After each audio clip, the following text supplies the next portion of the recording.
Hi guys, welcome back to my channel. Today I'm just doing a recording of my podcast, If Hospital Walls Could Talk.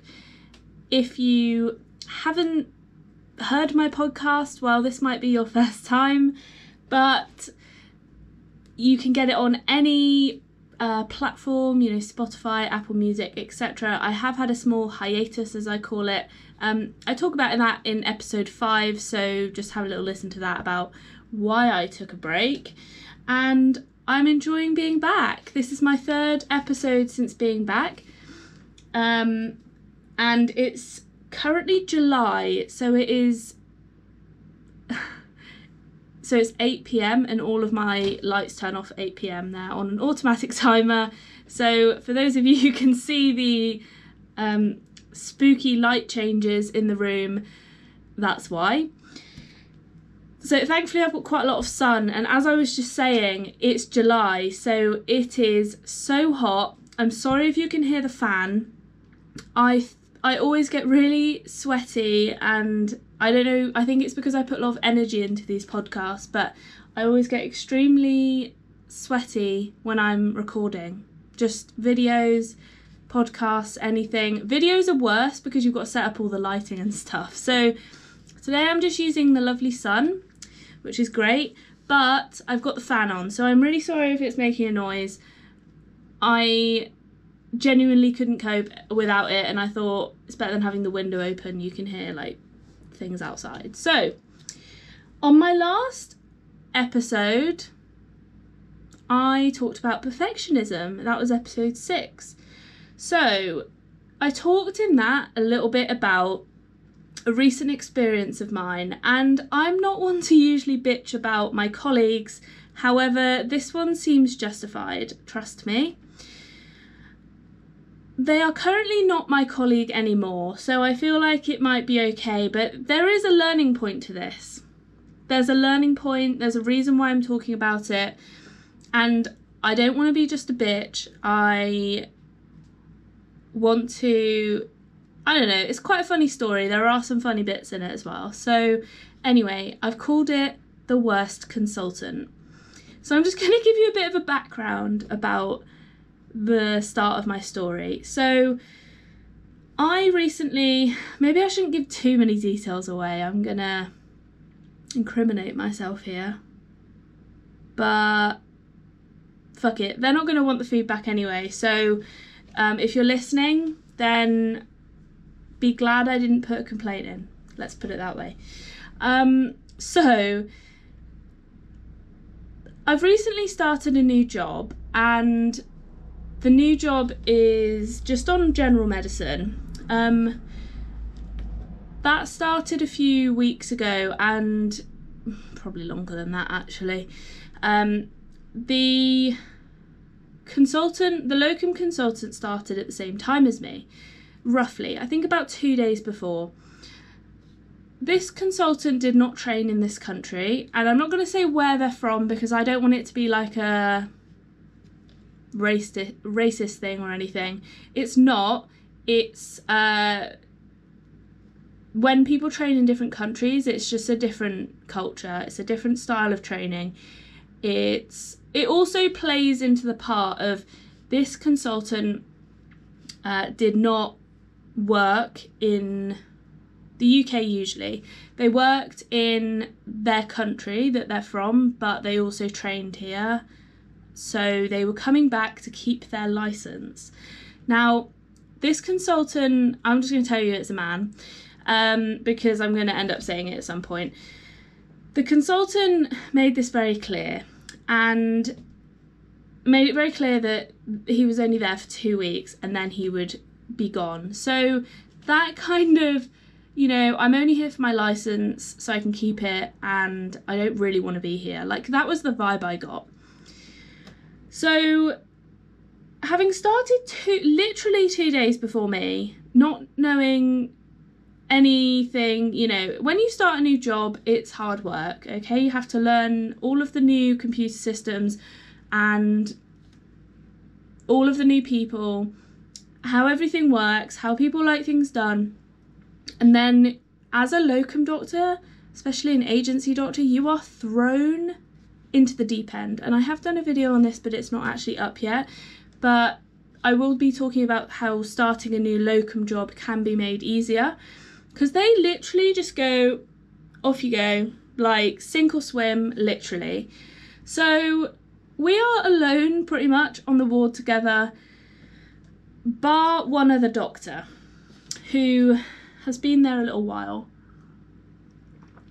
So one of the first things this consultant said to me was, and it was quite condescending, but I can't remember the exact wording is the problem. So it was, you do the computer and I'll make the hard decisions. As if like, I'm just an admin computer bitch, which I basically am. Yes, I agree.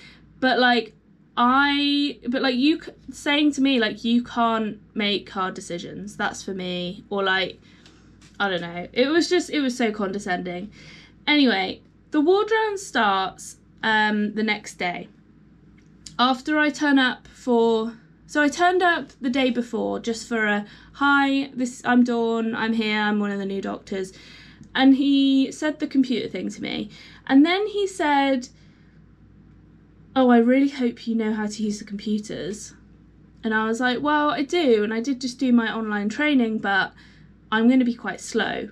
So let's just set the tone there, okay? We get to the ward round the next day, and I'm obviously logging into the computers, but it's taking ages because I've never logged into these computers before. He's like, oh, this is, come on, taking ages, blah, blah, blah. Just like being really impatient. And I find out a bit within that logging on part that I don't have access to some of the quite important systems, including the sort of imaging, or, you know, looking at discharge summaries, just like really important stuff that you would need to look at. Now, the thing is, this guy did the same training as me. He's got the logins, but would he touch the computer? Absolutely not. And the most annoying thing was he would stand there. I'm multitasking here. I've got the notes out in front of me and I'm writing down, because we've got paper notes and we've got online notes. Very annoying. So I'm writing down the like ward round note, but I'm also trying to navigate a computer that I don't know how to use, with all the computer systems, and I'm just like, I don't know, this is so stressful. And then I've got somebody like breathing over my shoulder, like, hurry up. And eventually he goes and gets the other doctor and gets him to log in so that I can like look at images and stuff. So we managed to get through the ward round extremely quickly. It was like fucking firing squad ward round. Like, it was so quick. I can't believe that people die by the firing squad. Like, I've just realised that that's a thing. Wow. So we get through the ward round and I've obviously got to request things. Now he's like, I'm only here for 2 weeks, don't request anything under my name. So I'm like, how the fuck am I gonna order tests? Like, I can't order tests without having a consultant's name. I can't put my own name. So he's like, oh, just put the consultant that's usually here. So without his consent, may I add, I did do that because I had no other choice. And he makes, so the fact that he wants no patient, I mean, it's fair enough, he's only going to be there for 2 weeks, but it's also just like, he won't have handed these patients over to the other consultant being like, oh, by the way, this happened. So all of these results are going to come back to the consultant. He's going to be like, I've never met any of these people. Fine. Let's talk a little bit about this ward in general, because it's a horrible ward to work on. It is like, there are some wards that are just like the shit dumping ground of the hospital that no one will go to. And there are some wards that are lovely and cheery and everybody wants to be there and it's a great team and you have a good laugh. This ward is the first. No fucker wants to be there. It's basically turned from a surgical ward to a COVID ward. So even none of the patients want to be there. They're all stuck there. All of the staff they change every day. So because they're not supposed to be on that ward. So they're pulled from different wards and they are basically forced to go there. So you also have the issue of this ward does not have a consultant, and the only consultant they've got to like plug the gap right now is a 2-week consultant from a different country. So who's not taking any responsibility, and the other consultants are, because it's turned to a medical ward, and it's supposed to be a surgical ward, there is no fixed consultant for that ward. So what ends up happening is the medical consultants are dragged there from other wards, other duties, other places. They've got clinics, they've got other stuff going on, and they are made to go and see all these patients. So when that one consultant wasn't there, all of the other consultants, you know, if that guy would have a day off or whatever, all of the other consultants just did not want to be there. They were like grumbling the whole time, and I was like, look, I know you don't want to be here, but you are, and so am I. So can we just make this like a little bit enjoyable? Like, let's have a bit of chat. Let's just stop fucking moaning. Like, it really brings you down, you know? And yeah, it was a horrible ward atmosphere. You also, because it's a COVID ward, you've also got no teams want to come there. So like the OTs, there's no OT, there's no physiotherapist that is due to go there.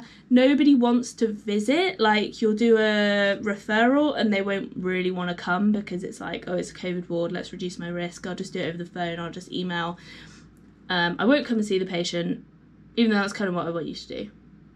So yeah, it was a bit of a no man's land of nobody wants to be here and nobody wants to come. So what a fucking disaster. Okay, let's get back to this fella. So it gets to the second week, I'd say, and after realising how stressful it is trying to follow him around with him, oh, I forgot to mention one thing. So I forgot to mention when I was saying about how I'm writing and I'm also using the computer that I don't know how to use. So I'm right-handed. I can only use one hand to do one thing, or maybe I could put the mouse in the other hand and do that, but my brain would explode. So he's like, I'm trying to write, okay? I'm trying to write. And then he's like, go down. And I'm like, for fuck's sake, the mouse is right there. Just grab it. And so I put my pen down, or like maneuver it so that I can grab the mouse. Literally, I can't see because my screen's gone off. Okay, literally do that and then start writing again. Like, I can't even tell you how annoying that is. Like, and then I go back to writing, trying to write everything, and it's already gone, so I can't, like, I've got to try and remember it as well. And then he's like, go down again. I'm like, oh, it's so annoying. And yeah, so I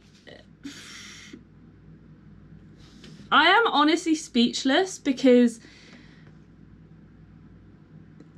it's just so condescending that someone literally can't put their hand on the mouse and scroll down themselves. They have to, maybe I'm being moany bitch, but it was just like, it was the way he did it, okay? Not what he did, the way he did it.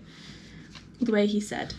Anyway, the second week comes and I'm like, FML, it's much less stressful for me. Now I know the patients, it's much less stressful for me just to see these patients on my own. So I'm like, don't worry, I've got it. Like, obviously he sees the new ones, but he comes up with all of the most stupid tests, right? I am not kidding.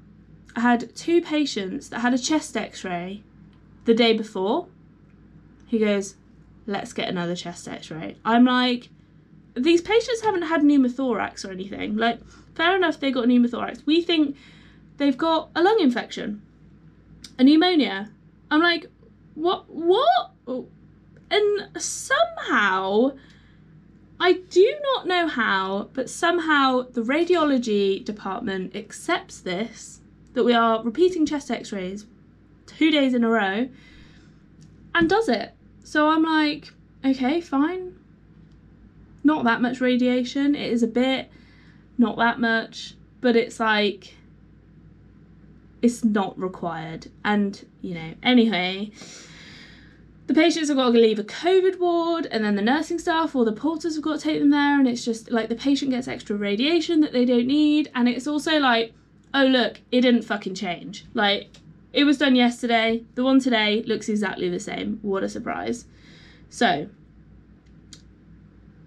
we get to a system which is quite nice, where, well, it's not nice, but it's more preferable than seeing the patients with him. So we get to a system where I see the ones that I know, and I troubleshoot. I go, the lady in 12, random number, the lady in 12, yeah, I'm just doing this and this and this, and then I'm gonna just, you know, then she'll be medically fit, and then we can send her for like rehab and stuff. And he's like, yeah, fine, that's it, doesn't matter. So I would just talk through the patients that I'd already seen, and then we would go and see the new ones. Now, all of the patients that we'd already seen, he had seen as well. But unfortunately, I don't know if this man's got dementia or something, or he just doesn't pay attention.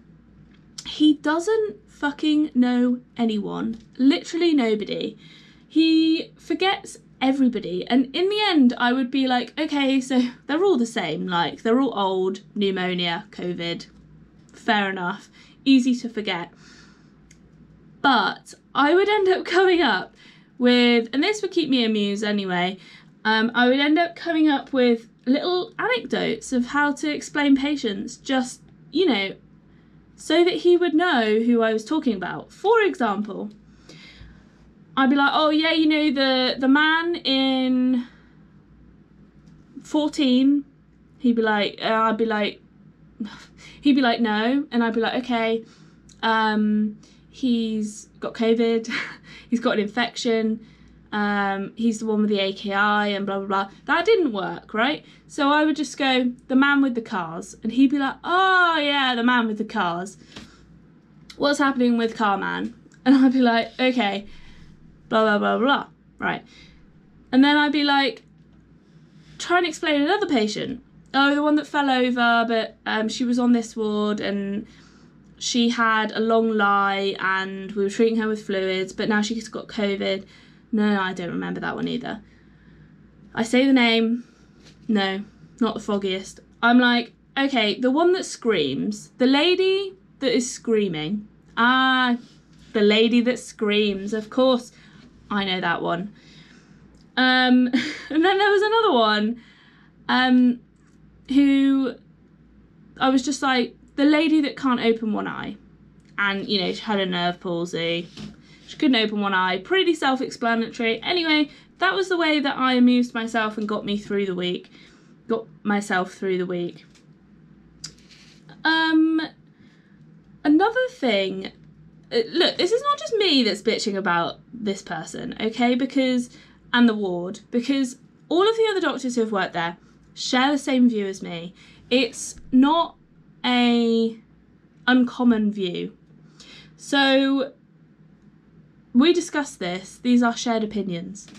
So the next thing that would bother us is the arrogance that he would have. So he would always be like, I've never had a complaint. And I kind of thought, how? Like, really?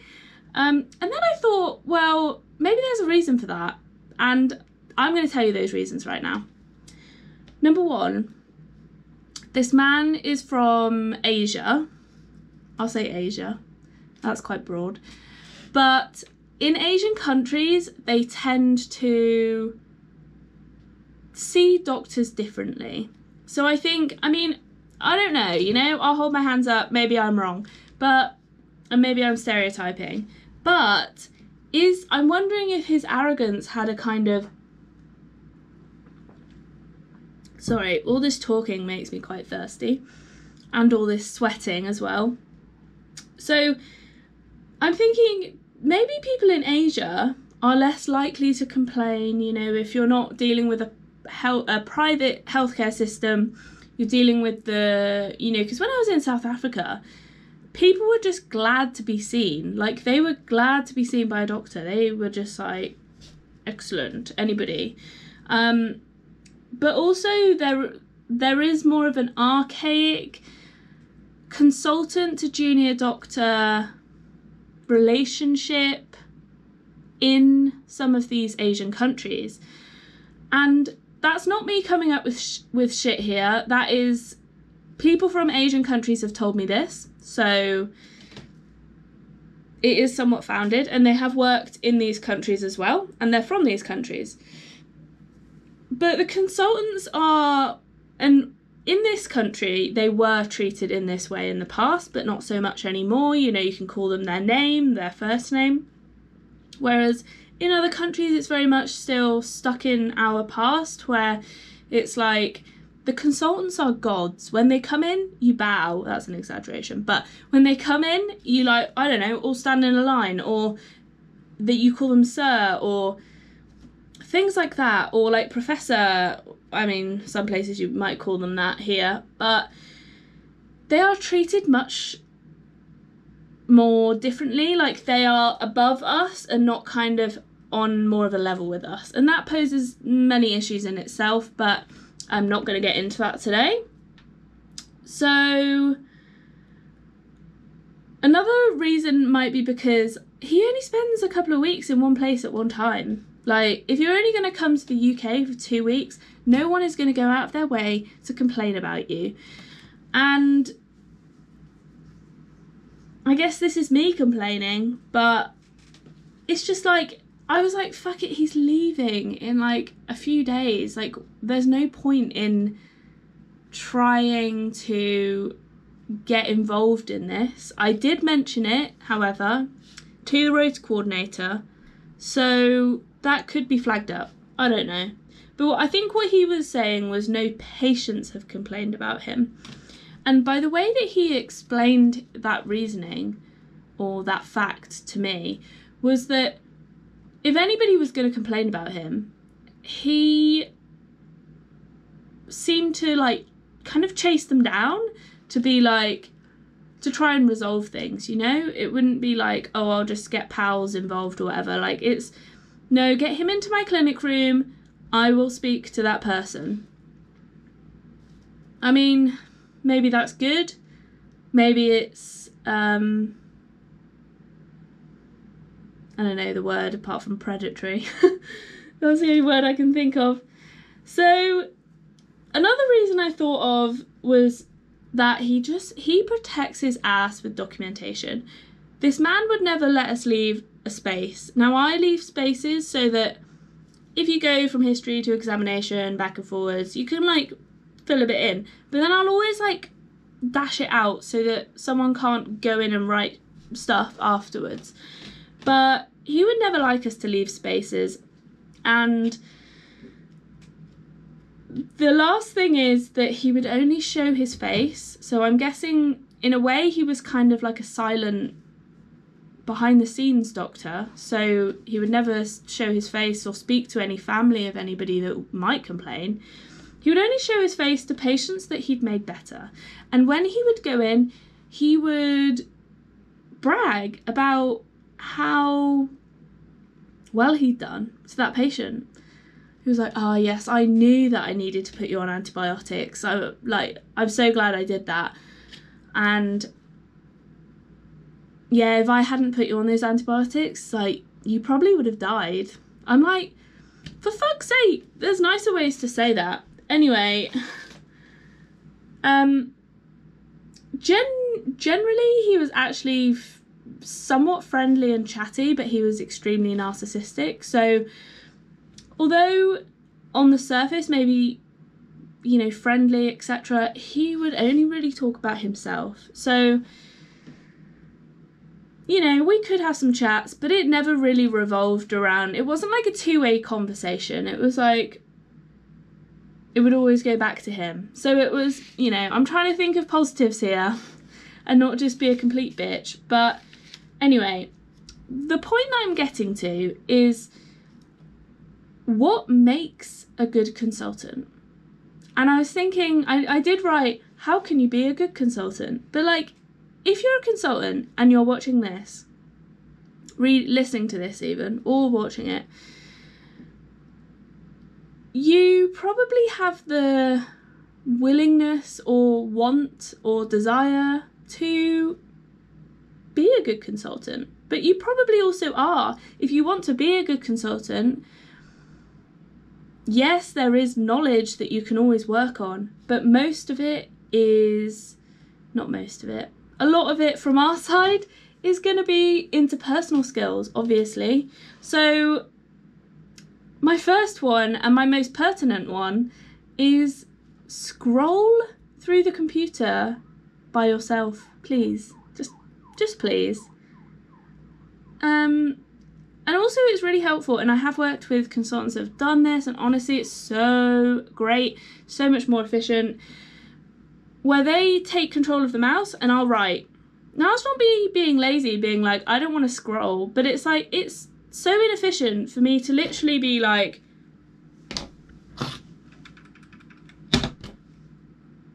this is me picking up a mouse, if you're listening to the podcast, picking up a writing, oh wait there, I'll put my pen down, I'm now scrolling, now I'm picking my pen back up, if you're not watching. Another thing is, I feel like I've said another thing a lot, so maybe I need to come up with another connecting word here.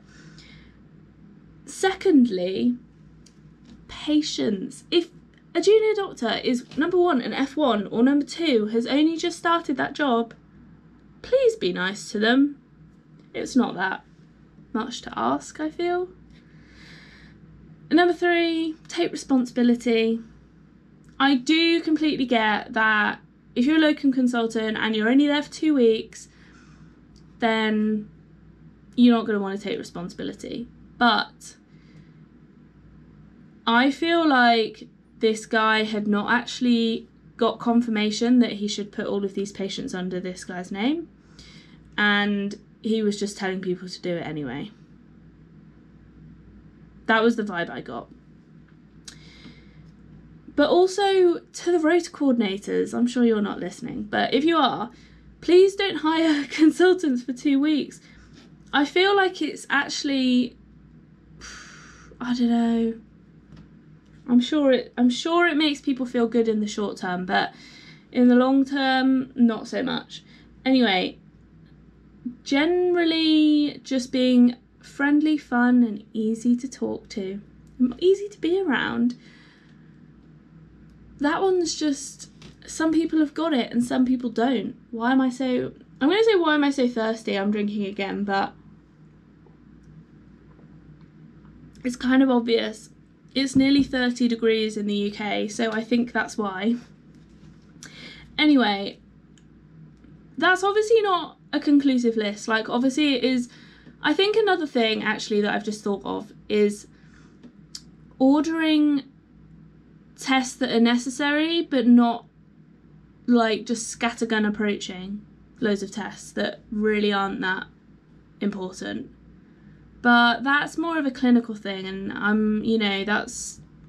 I can't really comment on that or judge on that. I have obviously much less experience, and it's easier for me to say when technically I don't hold any of the overarching responsibility, and I do get that.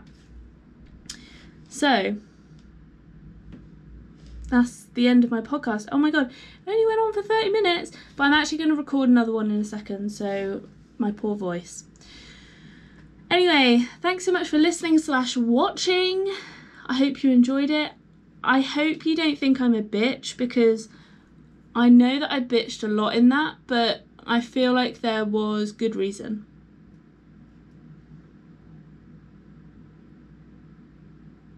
Anyway, that was me thinking, obviously.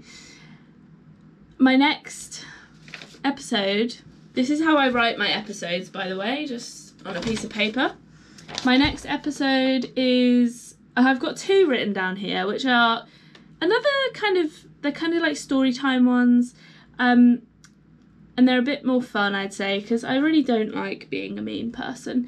So, number 1, my first experiences with dead people. That one may not be as fun as it sounds. No, it may not sound as fun as it will be, but I promise it'll be a good one. And the next one the one after that will be bodily fluids that I've had on me. That sounded much funnier out loud than it did in my head / on paper. Okay, bodily fluids that I've had on me, which is a lot, but there are some that I've not had on me, and you'll have to wait to find that out. If you're watching on YouTube, leave a comment down below guessing which ones you don't think I've had on me. I've come up with 5. No, actually, surely it's... So I've come into contact with all of these, but I've not had them on me, and that's the point. Okay, yeah, I've written 5 down. So anyway, thanks so much for watching and listening, guys, and I will speak to you in the next one. See you in the next one. Bye!